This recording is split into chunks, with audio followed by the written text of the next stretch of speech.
Hi friends, காலை வணக்கம். இந்த செடி வந்து வாடாமல்லி. இது இந்த கோயிலில் மாலை வரும்போது அதிலேருந்து ஒரு பூவை போட்டு விதைய போட்டதில் வந்தது. இப்போ தான் ஃபஸ்ட்டு பூக்க போகிறாங்க. நல்லா வளர்ந்து இருக்காங்க. அதே மாதிரி இதுவும் கோழிக்கொண்டை. இது இந்த பூ மாலையிலேருந்து எடுத்து போட்ட விதை தான். இவங்களும் வந்திருக்காங்க. பரவாயில்ல. இதுக்கெல்லாம் செடி வாங்கி வைக்கணும்னு அவசியமே இல்லை. ஒரு பூ கிடச்சா கூட விதைய போட்டால் கூட அழகாக வந்துடுறாங்க. இவங்க டேபிள் ரோஸ். நான் ஒவ்வொரு செடியாக வாங்கிக்கிட்டு இருக்கேன். செம்பருத்தி, சர்க்குலர் செம்பருத்தியை பாரு.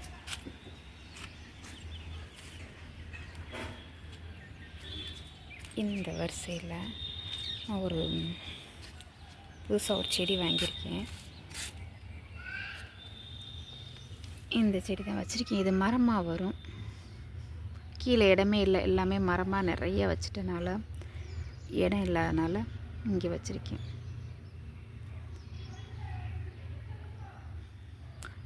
தொட்டியில், பெரிய தொட்டியில் தான் வச்சுருக்கேன். இது ஹைப்ரிட்னால் நல்லா வரும்னு சொல்லியிருக்காங்க.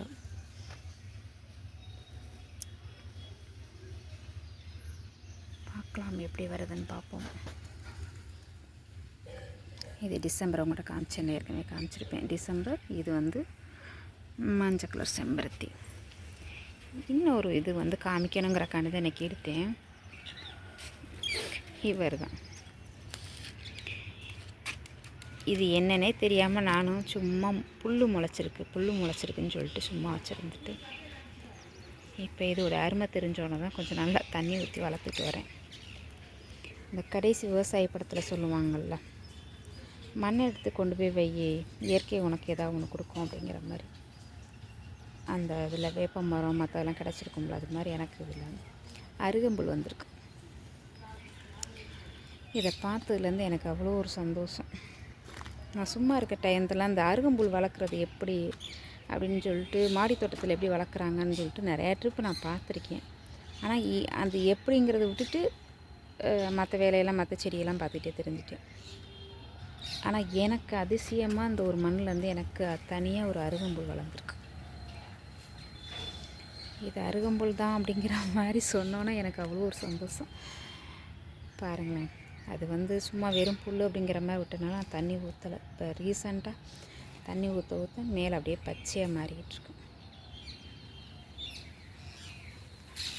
ஏதாவது செடி வைக்கலாம் அப்படின்னு சொல்லிட்டு 2-3 தொட்டி போட்டு வச்சுருந்தேன்ல, அதில் உருவான இந்த அருகம்புல். இயற்கை நம்மளுக்கு எவ்வளோ ஒரு நல்லது செய்து பாருங்களேன். எதுவுமே இல்லைனாலும் அது எப்படி அருகம்புல் வந்துச்சு. அதான் எல்லாமே மண், ஏதோ ஒன்று மண்ணை எடுத்துகிட்டு வந்து வைக்கிறோம்ல, அதுலேருந்து வர்றது தான். இது தண்ணி ஊற்றுறது நல்லா வந்துடும் நினைக்கிறேன். கீழே அந்த தண்ணி ஊற்றாதனால அந்த புல் ஒரு மாதிரி இதாக இருக்குது. அதுக்கப்புறம் தண்ணி ஊற்றினோன்னா அந்த கலர் மாதிரி டக்குன்னு அந்த பச்சைக்கு மாறிடுச்சு. இதை எடுக்கணுங்கிறதான் மெயினாக எனக்கு இந்த வீடியோவே எடுத்தேன். எப்பவுமே இந்த புல் வருதுங்கிற மாதிரி சும்மா நான் இந்த களை செடியும் பார்க்கல, அந்த மாதிரி எடுத்து விடத்தான் பார்ப்பேன். ஆனால் இது எப்போவுமே இப்படி இருந்துச்சு. ஆனால் ஏன்னா எடுக்கவே முடியலை அப்படிங்கிற மாதிரி டைட்டாக இருந்துச்சு. எடுத்து போட முடியலன்னு சொல்லிட்டு பேசாமல் விட்டுட்டேன். கடைசியில் பார்த்தா இதுதான் அருகம்புல் அப்படிங்கிற மாதிரி. இயற்கைக்கு ரொம்ப நன்றி. ஃப்ரெண்ட்ஸுங்க பாருங்கள், நான் லேட்டு தான், அவங்க வந்துட்டாங்க. இந்த உட்காந்துருக்காங்க ஒரு கிளிகள் வந்து உட்காந்துட்டாங்க. அரிசி நான் வச்சுட்டேன்.